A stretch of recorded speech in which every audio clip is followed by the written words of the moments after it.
5절부터 주보에 9절까지 나와 있는데요. 10절까지 같이 읽도록 하겠습니다. 히브리서 2장 5절부터 10절까지요.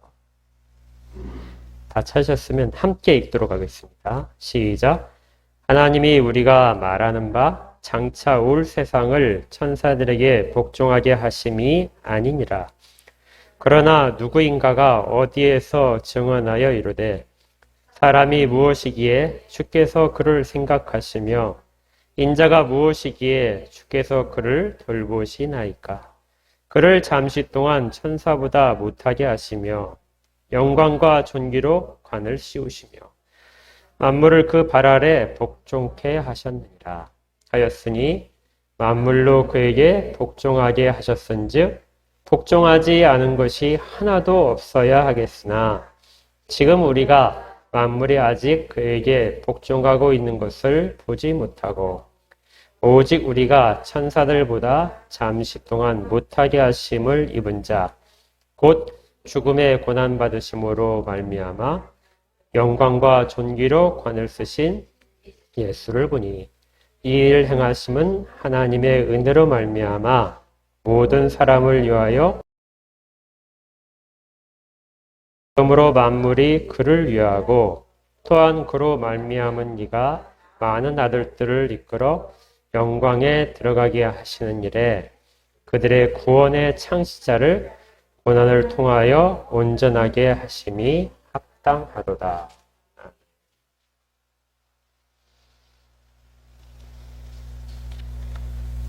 우리가 지금 히브리서를 계속해서 살펴보고 있는데요. 그동안의 내용들을 잠깐만 회상했으면 좋겠습니다. 히브리서는 구약에 있는 말씀들과 아들을 통하여 하신 말씀을 계속해서 대조를 합니다. 그리고 그 구약에 있는 말씀들은 선지자들이 기록을 한 것이죠. 그리고 선지자들에게 그 말씀을 준 존재는 천사들이었다. 그래서 결국은 천사와 아들의 대조를 통해서 아들이 하신 말씀, 아들을 통하여 하나님이 주신 말씀들이 얼마나 큰지를 우리에게 가르쳐 줍니다. 그럼에도 불구하고 사람들은 아들의 말씀에 순종하지 않는다. 그러니까 구약의 말씀에 대해서는 철저하게 순종하려고 하는 사람들이 그 말씀은 선지자, 인간적인 선지자들의 입을 통하여 전해지는 얘기고 그 다음에 하나님의 사자들, 천사들을 통하여 전해진 이야기임에도 불구하고 그들은 그 부분에 있어서는 철저하게 지키는데 어떻게? 아들을 통하여 직접 주신 말씀에 대해서는 그렇게 지키지 않고 불순종할 수 있는가? 불순종의 뜻이 듣지 않으려 한다는 것이었죠. 말씀을 듣지 않으려 하고 말씀을 왜곡시켜 들으려 하고 그리고 말씀을 들은 대로 행하지 않으려고 하는 것. 이 자체가 다 듣지 않는다는 단어이고 이것이 경우에 따라서는 불순종이라고 그렇게 번역되는 단어라고 했습니다. 그래서 불순종은 세 가지 측면이 있는 거예요. 첫째는 뭐예요? 말씀을 듣지 않으려고 하는 것. 말씀에 대한 사모함이 전혀 없는 것. 둘째는 말씀을 받되 내 마음대로 받는 것. 이것도 말씀을 듣지 않는 것이고 불순종입니다. 그러니까 이 부분은 내가 지키기 어려우니까 듣지 않는 것. 이 부분은 이렇게 해석하면 되겠지. 편하게 그렇게 가는 것. 이런 것들이 말씀을 듣지 않는 거예요. 세 번째는 말씀을 잘 들었는데 귀에는 들렸는데 그대로 순종을 하지 않는 것. 이것도 역시 말씀을 듣지 않는 것입니다. 그렇게 될 때 그 결과가 어떻게 될지를 히브리서 기자가 경고를 하는 것입니다. 구약의 말씀들을 지키지 않았을 때 찾아온 결과들을 너희가 다 보았지 않느냐. 오늘 우리가 이제 오후에 성경 공부할 때도 이 내용들이 계속 연결될 텐데요. 구약의 그 많은 경고들, 그리고 심판에 대한 예언들, 이 부분에 대해서 그렇게 많이 주어졌음에도 불구하고 지키지 않았던 것들을 다 보지 않았느냐. 그리고 지켰던 자들이 어떤 복을 받았는지도 다 듣지 않았느냐. 그렇다면 아들이 하신 말씀을 듣지 않게 되면 얼마나 더 큰 심판이 있겠느냐. 그걸 만약에 지킨다면 얼마나 더 큰 복이 있겠느냐. 하는 부분들을 이야기를 했습니다. 그런데 문제는요. 이렇게 아들이 하신 말씀에 대해서 그것들이 정말 큰 심판과 큰 복을 준다는 걸 이야기했음에도 불구하고 사람들은 여전히 아들을 통해서 하신 말씀에 대해서 귀를 기울이지 않고 있습니다. 이것은 사람들이 그 심판의 두려움에 대해서 별로 생각하지 않는 것이죠. 역사 가운데 그리고 우리 주변에서 많은 사람들이 믿지 않은 자들이 겪었던 그 모든 일들에 대해서 많이 들려주고 또 성경 자체가 거기에 대한 기록으로 가득 차 있지만 실제로 내 삶의 적용에서는 과연 그렇게 불순종했을 때 내 마지막이 죽음 이후에 내가 그러한 심판 가운데 서게 될 것인가? 별로 생각이 없다는 것입니다.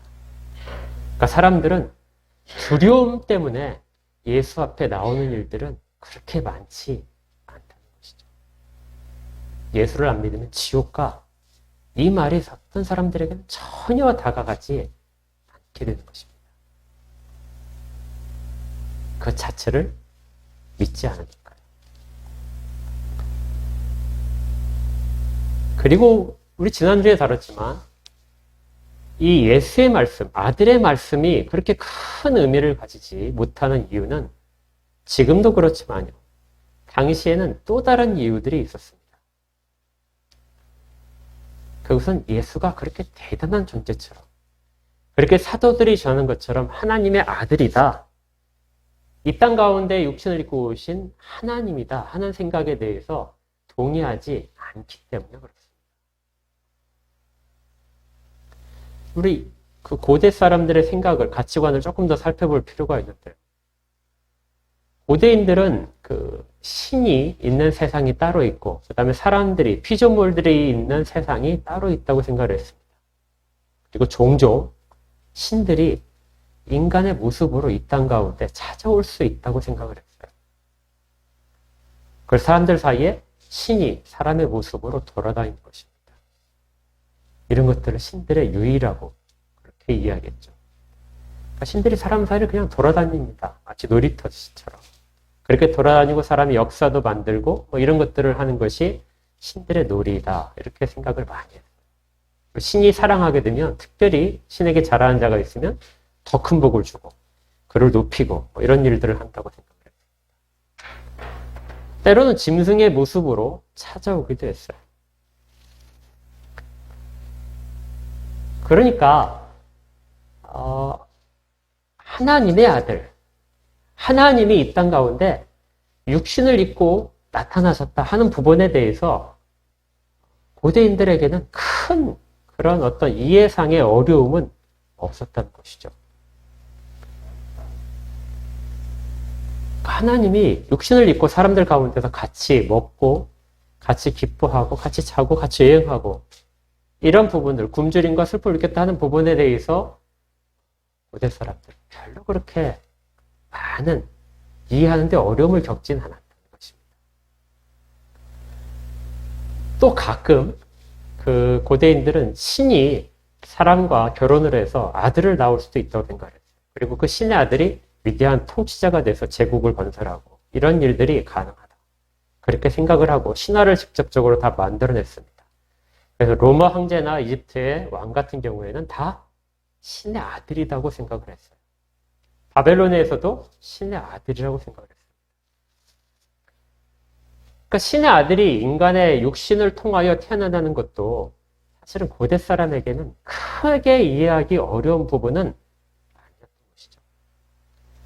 물론 이제 시간이 지나면서 2000년 전에 이 히브리서가 기록될 당시에는 그런 생각이 많이 약해진 것이 분명한데요. 그럼에도 불구하고 여전히 우리 성경에서는 그런 이해들이 많이 있었다고 기록을 합니다. 기억나실 텐데요. 사도행전 15장 루스드라에서 바나바와 바울이 전도를 할 때 그때 사람들이 바나바와 바울이 기적을 일으키는 걸 보고 뭐라고 하죠? 제우스와 헤르메스가 사람의 몸을 입고 지금 우리 가운데 나타났다. 이렇게 해서 그 앞에 경배를 드렸습니다. 그러자 바나바와 바울이 깜짝 놀라서 옷을 찢고 그들을 만류했던 것이 기억나실 겁니다. 또 하나님의 대리자들이 신의 아들이라고 불리는 천사들, 그리고 인간들 사이에 위대한 영웅들 혹은 왕들, 이런 사람들이 이 땅 가운데 많이 있다는 것도 다시 인정했습니다. 유대인들도 구약 속에서 이러한 것들을 계속해서 이야기하고 있죠. 그리고 히브리서는 자기가 알지 못한 사이에 부지 중에 천사를 대접한 사람도 우리의 조상들 가운데는 많았다.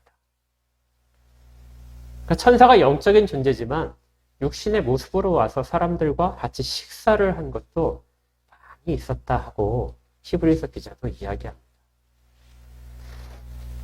그러니까 당시의 사람들의 이해관계를 보게 되면, 그리고 어떤 지식적인 부분을 보게 되면, 아들이 이 땅 가운데 육신을 입고 여자의 몸을 빌어서 태어나고 육신을 입고 하는 것이 사람들 사이에서 돌아다니는 것이 그렇게 아주 받아들이지 못할 부분은 아니었다는 것이죠.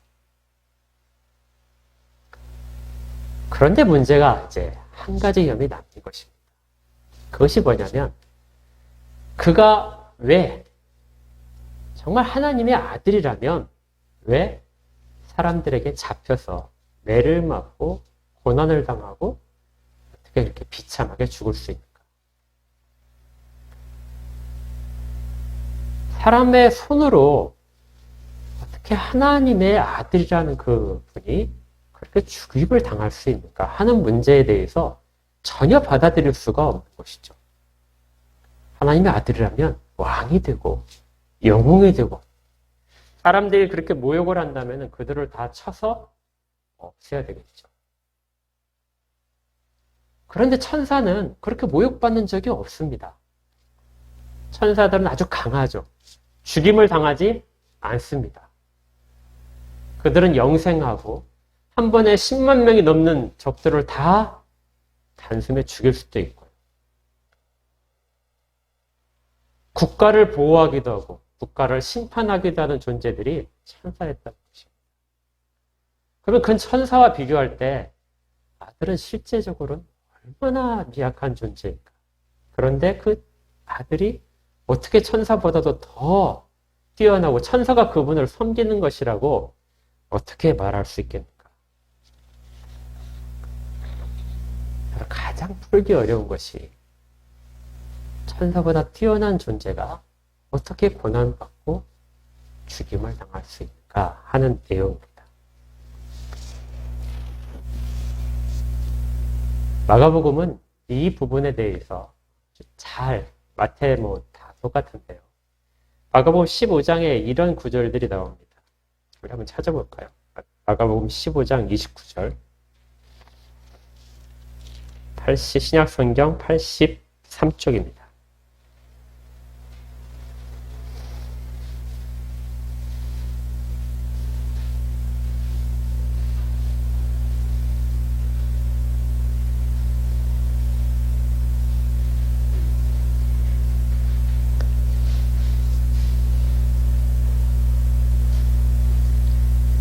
아주 다양한 사람들이 예수의 그 고난받고 십자가에 달릴 죽음에 대해서 이해하지 못하는 것들을 밝히고 있는데요.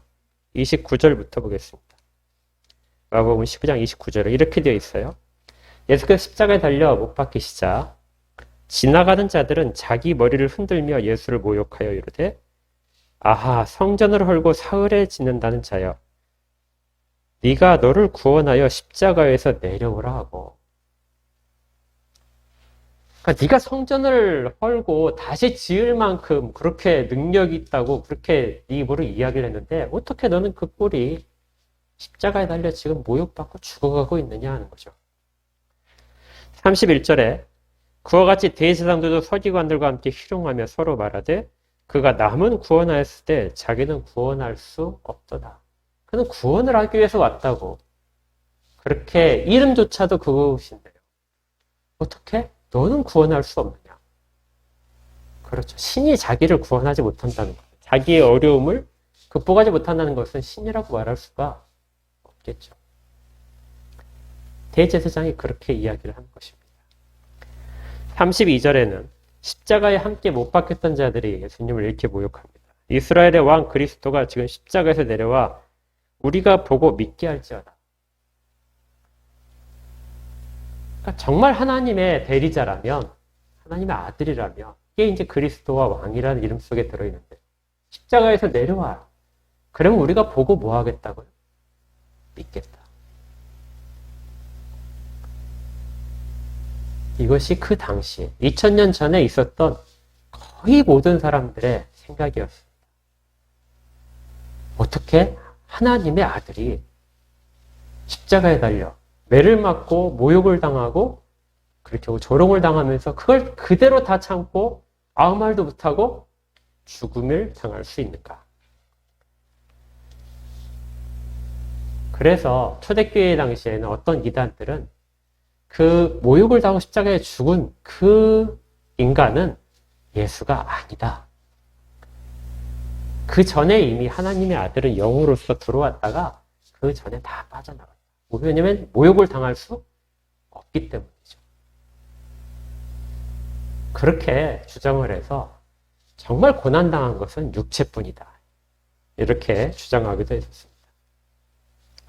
하지만 성경은 반복해서 어느 구절을 쳐다보더라도 반복해서 그 아들이 고난을 당했다. 그리고 죽임을 당했다고 아주 자세하게 기록을 하고 있습니다. 그분은 재판을 받았고 재판 과정에서 아무 이야기를 안 하셨고 그리고 또 매를 맞고 가장 조롱 가운데서 십자가상에서 숨을 거두었다. 자, 히브리서는 이런 것 때문에 예수의 말씀, 아들의 말씀에 순종하지 못하는 일들에 대해서 자세하게 설명을 합니다. 왜 그런 일들이 일어나야만 하는가? 5절입니다. 히브리서 2장 5절을 다시 한번 찾아볼게요. 하나님이 우리가 말하는 바 장차 올 세상을 천사들에게 복종하게 하시는 것이 아니다. 만약에 이 하나님의 아들이 실제적으로 십자가에서 내려왔다면 사람들이 예수를 보고 경배를 하고 많은 사람들이 이스라엘의 왕으로서 예수를 세웠을지도 모릅니다. 어떤 비난도 하지 못하겠죠. 왜냐하면 십자가에 자기 힘으로 하늘의 군대를 동원해서 일어났다. 하다못해 죽은 다음에 부활을 해서 사람들 가운데 나타나서 헤롯궁으로 행진을 해서 거기에서 헤롯을 물리쳤다면 사람들에게 이런 부분에 대해서 예수가 어떤 존재에 대해서 의문점들이 들지 않았을 것입니다. 그런데 그 아들을 통해서 그 말씀이 완성됨으로써 가져오는 세상은 이전의 세상과 다른 세상이라는 거예요. 5절에 이야기하는 것이 하나님이 우리가 말하는 바 장차 올 세상을 천사들에게 복종하게 하려는 것이 아니다. 우리가 지금까지 말한 것, 그리고 우리가 지금까지 예수의 말씀으로부터, 아들의 말씀으로부터 받았던 것들은 천사들이 통치하는, 이 천사들이 통치한다는 것은 이전에, 예수 이전의 세상의 모습입니다. 여기에 천사는 하나님의 말씀을 대리하는 선지자도 되지만 왕들도 말합니다. 모든 권세를 가진 자들, 이 부분을 대표하는 단어가 천사이기도 하죠. 이렇게 특별한 권세들과 특별한 이적들로 통치되는 그러한 세상이 이제는 아니라는 것입니다. 아들을 통해 하신 말씀은 새로운 세상에 대한 이야기예요. 그래서 더 이상 모든 왕들이 필요가 없는 세상입니다. 어떤 천사가 나타나서 능력을 통해서 사람들을 이끌어내는 그런 세상이 아니라는 거예요. 천사를 경배하고 천사에게 우리의 소원들을 아뢰어서 그 천사가 우리에게 필요한 것들을 공급하는 그런 세상이 아니라는 것입니다.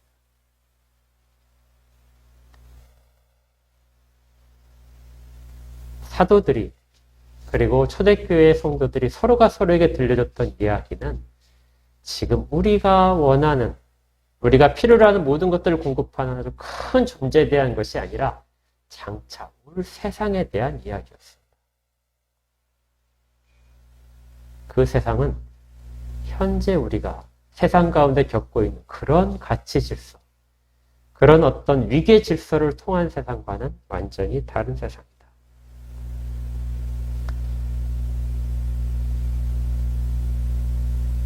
그렇다면 그 세상은 누가 통치를 하게 됩니까?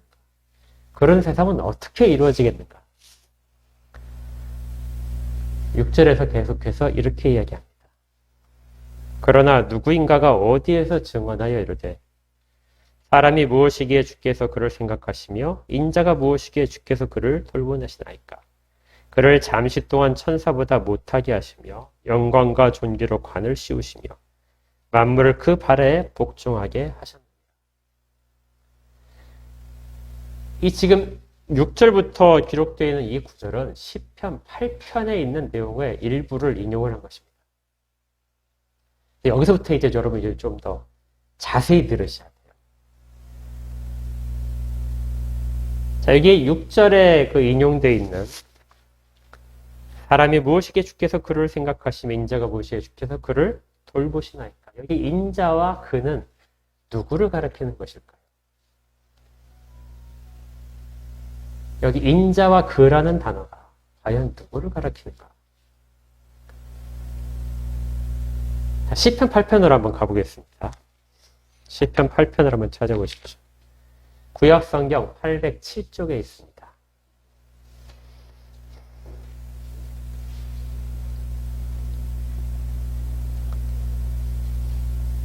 구약성경 807쪽에 시편 8편. 자, 제가 읽어드리겠습니다. 여호와 우리 주여, 주의 이름이 온 땅에 어찌 그리 아름다운지요. 주의 영광이 하늘을 덮었나이다. 주의 대적으로 말미암아 어린 아이들과 젖먹이들의 입으로 권능을 세우시며 이는 원수들과 보복자들을 잠잠하게 하려 하심이니이다. 주의 손가락으로 만드신 주의 하늘과 주께서 베풀어 두신 달과 별들을 내가 보오니 사람이 무엇이기에 주께서 그를 생각하시며 인자가 무엇이기에 주께서 그를 돌보시나이까. 그를 하나님보다 조금 못하게 하시고 영화와 존귀로 관을 씌우셨나이다. 주의 손으로 만드신 것을 다스리게 하시고 만물을 그의 발 아래 두셨으니 곧 모든 소와 양과 들 짐승이며 공중의 새와 바다의 물고기와 바닷길에 다니는 것이니이다. 여호와 우리 주여, 주의 이름이 온 땅에 어찌 그리 아름다운지요. 정말 아름다운 시입니다. 이 시는 아마 그 다윗이 밤에 나가서 하늘에 있는 달과 별을 쳐다본 것 같아요.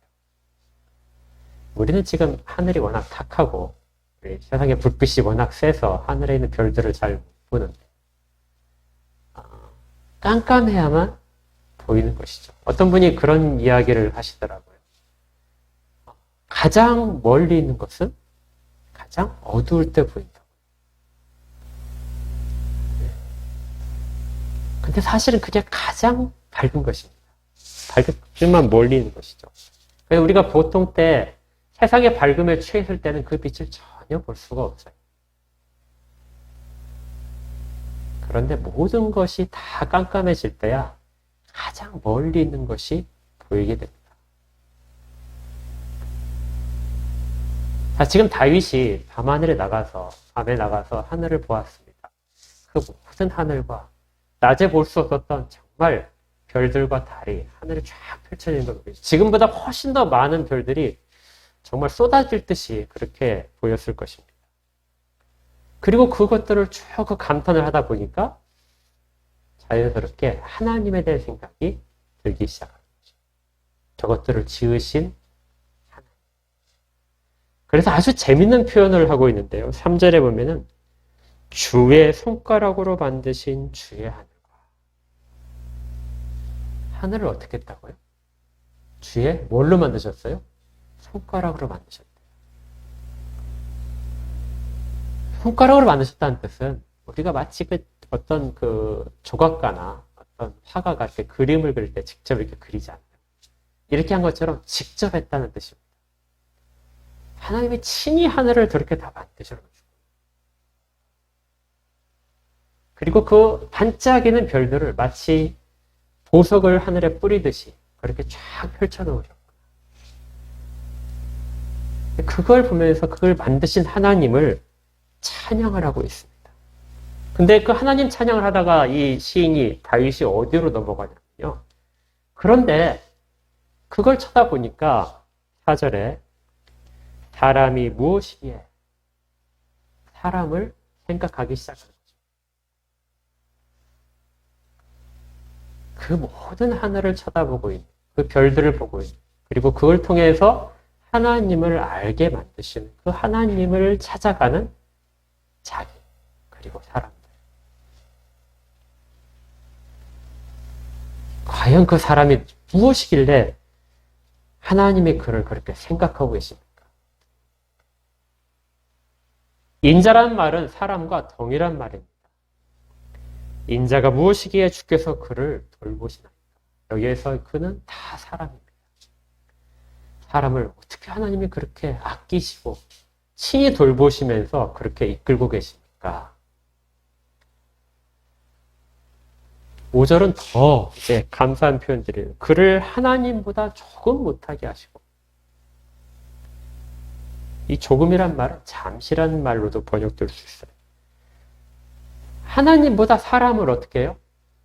아주 조금만 못한 존재로 만드셨다. 그리고 영화와 존귀로 관을 씌우셨답니다. 하나님이 사람을 그렇게 지으셨습니다. 주의 손으로 만드신 것을 다스리게 하시고 만물을 그의 발 아래 두셨습니다. 곧 모든 소와 양과 들 짐승이며 공중의 새와 바다의 물고기와 바닷길에 다니는 모든 생명체들입니다. 이렇게 사람의 존재가 그렇게 뛰어나고 하나님의 보호하심과 특별한 권위를 허락하신 것들에 대해서 깨닫고 나서 다시금 하나님을 찬양하게 됩니다. 여호와 우리 주여 주의 이름이 온 땅에 어찌 그리 아름다운지요. 그러니까 처음에 주의 이름이 온 땅에 어찌 아름다운지요 하는 것들은 온 하늘에 대한 베풀어진 하나님이 창조하신 세계에 대한 감탄에서부터 하나님을 찬양했다면 마지막에 있는 9절에 있는 것은 주의 이름이 온 땅에 어찌 그리 아름다운지요. 이것은 하나님이 지으신 세계뿐만 아니라 하나님이 사람을 그렇게 지으신 거에 대해서 얼마나 그 일들이 아름다운지요 하고 찬양을 하는 것이죠. 하나님에 대한 지식이 깊어지면 사람에 대한 지식도 깊어집니다. 하나님에 대한 지식이 얕아지면 사람에 대한 지식도 얕아집니다. 이 둘은 어떤 관계가 있느냐? 무한한 것과 유한한 것 사이의 관계입니다. 어떤 것이 한계가 있다. 어떤 것이 한계가 있다는 것은 그것보 한계를 감싸고 있는 더 큰 것이 있다는 것을 깨달아야만 그 한계를 잘 알 수 있습니다. 유한한 것은 무한한 것을 깨달을 때 그 유한성이 아주 두드러지죠. 또 반대로 유한한 것, 한계가 있다는 걸 깨달을 때 무한한 것을 생각하게 됩니다.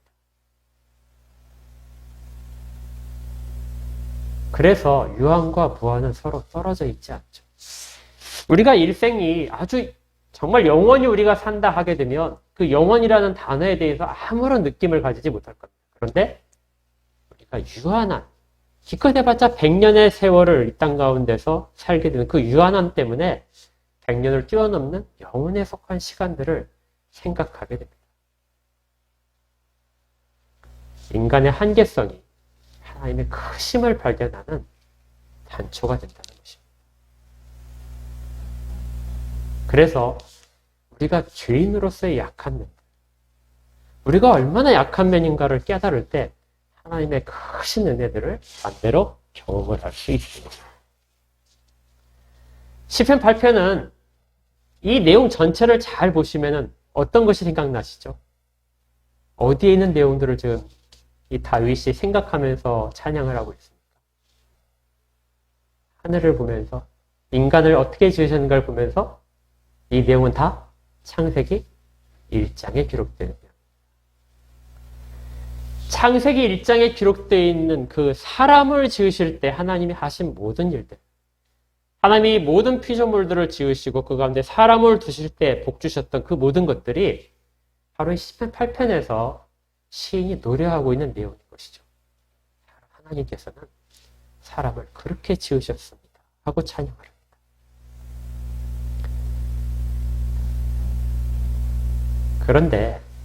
그런데 이 내용이 이루어지는 것을 아무도 보지 못하는 거예요. 사람이 하나님보다 조금 못한 존재일까요? 현실을 보니까 사람은 다 어때요? 짐승보다도 훨씬 더 약합니다. 천사보다요. 훨씬 더 약하죠. 그러니까 하나님께서 하나님보다 조금 못한 존재로 지으셨는데 우리가 살아보니까 그렇지 않다는 것이죠. 인간은 아무리 자랑을 하더라도 한계가 너무나 분명한 약한 존재라는 것이 시인이 갖고 있는 생각입니다. 그러니까 그렇게 찬양하는데도 불구하고 이 시를 읽으면서 모든 사람들은 이게 과연 사람에 대한 내용일까 하고 의구심이 들기 시작했어요. 그래서 일부 성경에서는 하나님보다 못하다는 이 말을 다르게 해석을 하게 됩니다. 거기 한번 시편 8편에 잘 보실까요? 5절을 한번 보십시오. 여러분 성경에도 나와 있을지 모르겠지만 그를 하나님보다 조금 못하게 하시고 여기에 밑에 각 줄을 보시면 나나 줄을 보시면 뭐라고 되어 있습니까? 또는 뭐라고 되어 있어요? 천사라고 되어 있죠. 그러니까 사람은 아무리 살펴봐도 하나님보다 조금 못한 존재가 아니라 천사보다 조금 못한 존재가 맞겠다 해서 천사라고 이해를 하기 시작했습니다. 그리고 또 하나, 이 구절에 나오는 모든 사람은 모든 사람에 해당하는 것이 아니라 누구에 해당하냐면 장차 이 땅 가운데 오실 하나님의 아들 메시아에게만 해당되는 것이다. 그래서 이 시편 8편을 메시아를 기대하게 만드는 그런 시편으로 분류를 하게 됩니다. 이것이 바로 메시아 시편 가운데 하나가 된 것이죠. 지금 히브리서 2장에서 이 시편을 인용을 하고 있는 것이 그런 상황입니다. 그래서 천사라고 이해를 하고 있죠. 7절에 그를 잠시 동안 천사보다 못하게 하셨다.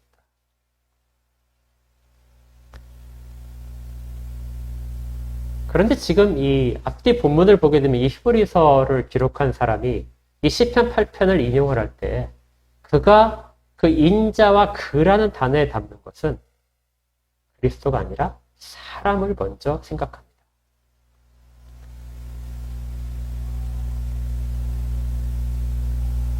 왜냐하면 하나님이 창세기 1장에서 그렇게 복 주신 모든 존재들이 아무도 그 상태에 도달하지 못하고 있는 것을 보기 때문에 그렇죠.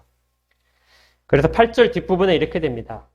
그렇게 말씀하셨는데 만물로 그에게 복종하게 하셨은즉 복종하지 않은 것이 하나도 없어야 될 것이다. 지금 우리가 세상 가운데서 정말 많은 것들을 다 우리에게 복종되는 것들을 보면서 살아야 되는데 그렇지 않게 살고 있다. 지금 우리가 만물이 아직 그에게 복종하고 있는 것을 보지 못하고 있다. 이 그라는 것이 1차적으로 사람을 가리킵니다. 사람이 이 땅 가운데 여전히 고통받고 있고 여전히 핍박받고 있고 부족한 가운데서 궁핍 가운데서 애쓰고 있는 그런 모든 것들을 보면서 아무도 그 상황에 하나님이 지으신 복받은 상황에 이르지 못하고 있는 상황이구나. 이 부분은 인간의 죄 문제를 이야기하기 위해서 한 것이 아닙니다. 현재의 모습들이라는 거예요. 로마서 8장 같은 경우는 이 부분을 이야기하면서 모든 피조물들이 허무한데 굴복하고 있다. 가장 복을 받은 존재들이 인간인데 인간이 그 땅에 있는 거 하나를 더 가지기 위해서 그렇게 애써야만 되고 육신의 건강을 위해서 그렇게 애써야만 되는 이 모든 비참한 현실들. 정말 모든 것들을 다 가진 존재로 창조되는데 그렇게 힘들게 살아가야 되는 존재. 그래서 탄식할 수밖에 없는 현실들을 지금 우리가 만물이 아직 그에게 복종하고 있는 것을 보지 못하고 있다. 아직 보지 못하고 있습니다. 그런데요. 간 것이 딱 하나 있다는 거예요. 그것이 9절입니다. 오직 우리가 천사들보다 잠시 동안 못하게 하심을 입은 자. 모든 인간들과 동일하게 천사보다 잠시 못하게 되도록 그렇게 하나님이 그렇게 이끄셨던 자. 그가 죽음의 고난을 받으심으로 말미암아 영광과 존귀로 관을 씌우신 자가 있다. 시편 8편에서 메시아 시편에서 그렇게 모든 인간들에게 일어날 일들, 당연히 일어나야 될 회복될 일들을 노래를 했는데 그것들을 실제로 우리가 보는 데서 그렇게 완성하신 분이 있다는 것이죠. 그분이 누구라고요? 예수다. 여기에 본다는 표현은 보았다는 표현도 되지만 현재 우리가 보고 있다는 표현입니다.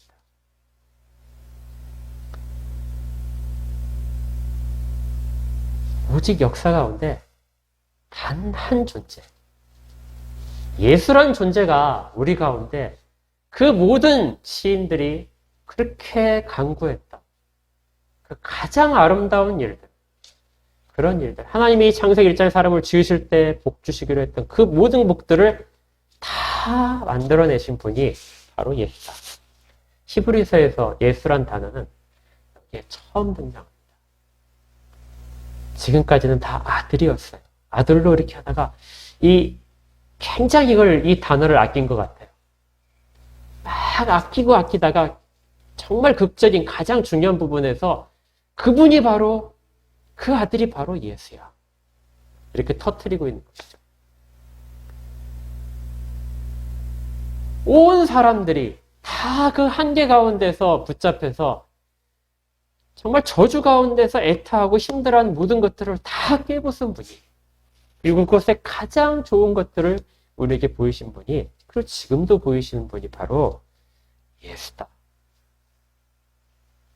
우리는 지금 그 일들을 이루어내신 예수를 보고 있다는 것입니다. 그러니까 8절에 지금 우리가 볼 때는 아무도 그런 일을 하지 않은 것처럼 그런 세상으로 우리 가운데 우리 눈에 보이는 것은 그건데 오직 한 가지 보이는 것이 있다는 거예요. 그것이 바로 예수라는 것입니다. 그렇다면 이 예수가 왜 그 일들을 하셨을까요? 왜 예수가 그 일을 새롭게 열으셨을까요?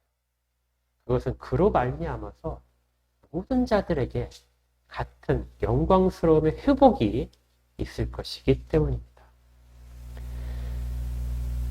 9절을 볼까요? 뒷부분에 이를 행하심은 하나님의 은혜로 말미암아 모든 사람을 위하여 죽음을 맛보려 하심이니. 10절에 그러므로 만물이 그를 위하고 또한 그로 말미암은 이가 하나님이십니다. 많은 아들들을 이끌어 영광에 들어가게 하시는 이래. 그들의 구원의 창시자를 고난을 통하여 온전하게 하심이 합당하다.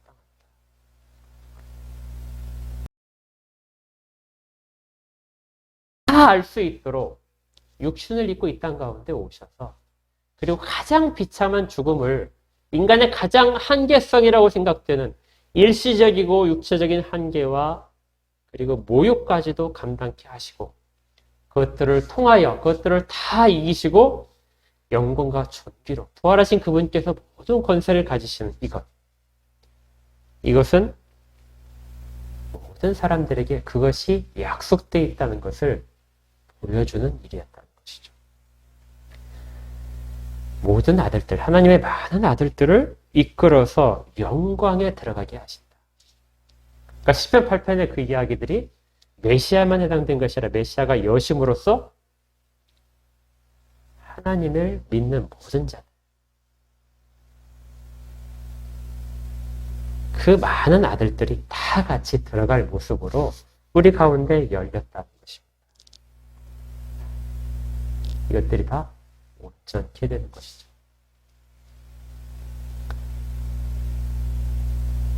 그렇다면 예수님께서 겪은 그 죽음은 정말 값진 것일 것입니다. 그 고난들은 정말 이루 말할 수 없이 값진 것이죠. 그를 통해서만 그 모든 일들이 가능했기 때문에.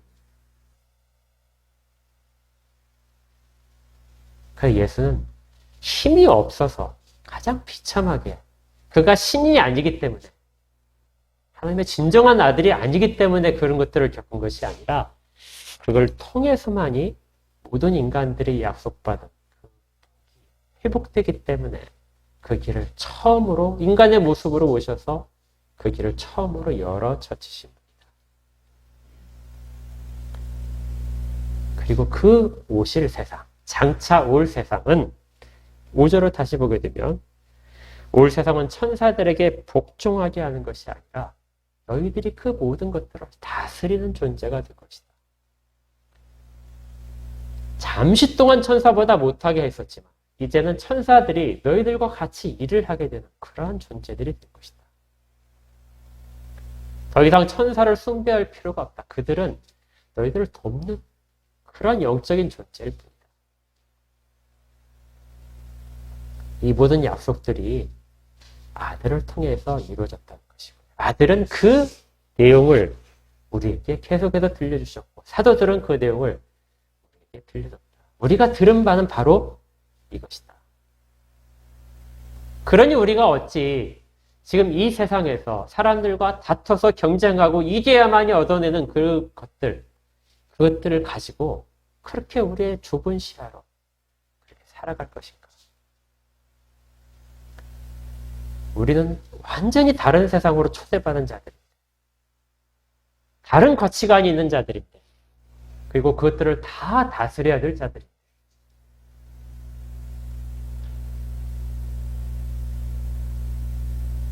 모든 믿는 자들에게 이 이야기가 약속됨을 히브리서가 들려줍니다. 그것들이 바로 소망이죠. 교회는 이렇게 소망하는 자들로 이루어진 공동체입니다.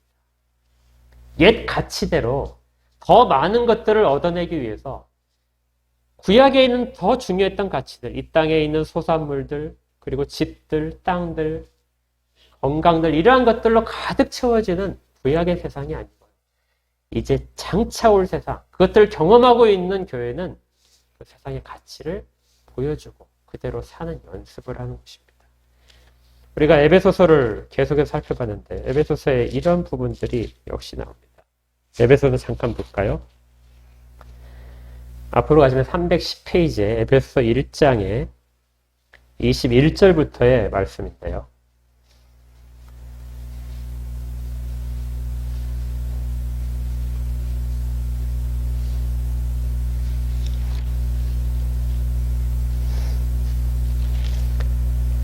모든 통치와 권세와 능력과 주권과 이 세상뿐 아니라 오는 세상에 일컫는 모든 이름 위에 뛰어나게 하시고 아들에 대한 이야기입니다. 또 만물을 그의 발 아래에 복종하게 하시고 그를 만물 위에 교회로 머리로 삼으셨느니라. 교회는 그의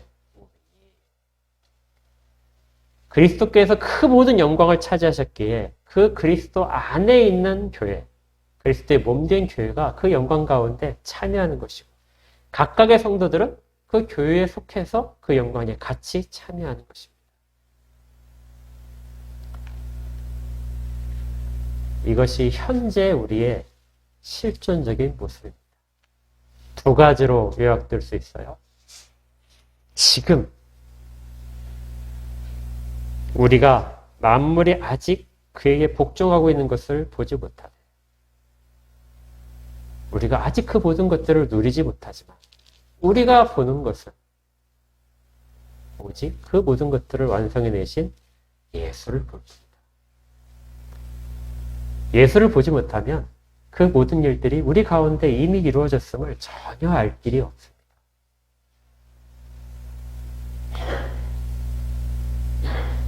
아직 보지 못하는 것, 아직 우리 눈이 가운데 드러나지 않은 것 때문에 절망하지 말라는 것이죠.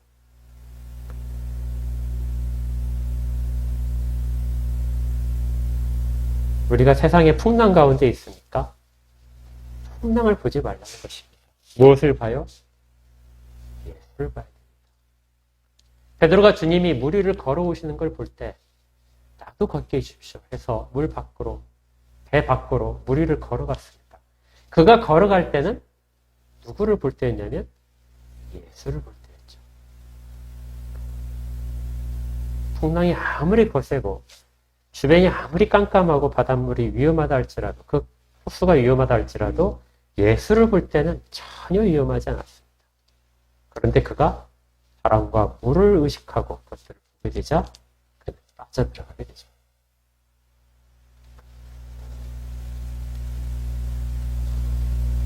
우리에게 지금 필요한 것은 예수를 보는 것입니다.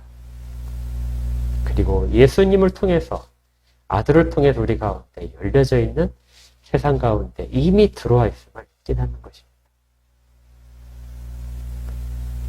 그리고 이미 열려져 있는 그 세상을 지금도 살아가야 되는 것이죠. 우리가 이 일들을 다 같이 해나가기를 주의 이름으로 축복합니다. 함께 기도하겠습니다. 하나님, 감사합니다.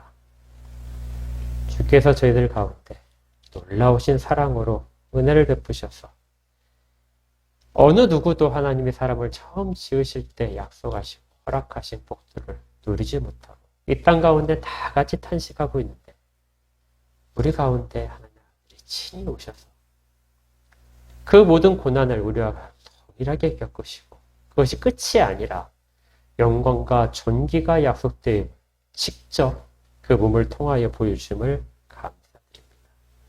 잠시 동안은 저희도 이 가운데 있고 여전히 그 세상 가운데 거하며 살아가겠지만 오직 예수를 보니 이 일들이 저희 가운데도 이미 약속되어 있고 일어나고 있음을 깨닫습니다. 이 땅의 작은 것들에 너무 많이 매이지 않도록 하시고 또 이 땅의 풍랑에 너무 저희들의 마음이 뺏겨서 흔들리지 않도록 하시고 오직 예수를 바라보므로 말미암아 흔들리지 않고 굳건하게 세상 가운데서 명예롭고 존귀한 자로 서줄 수 있도록 인도하여 주시옵소서.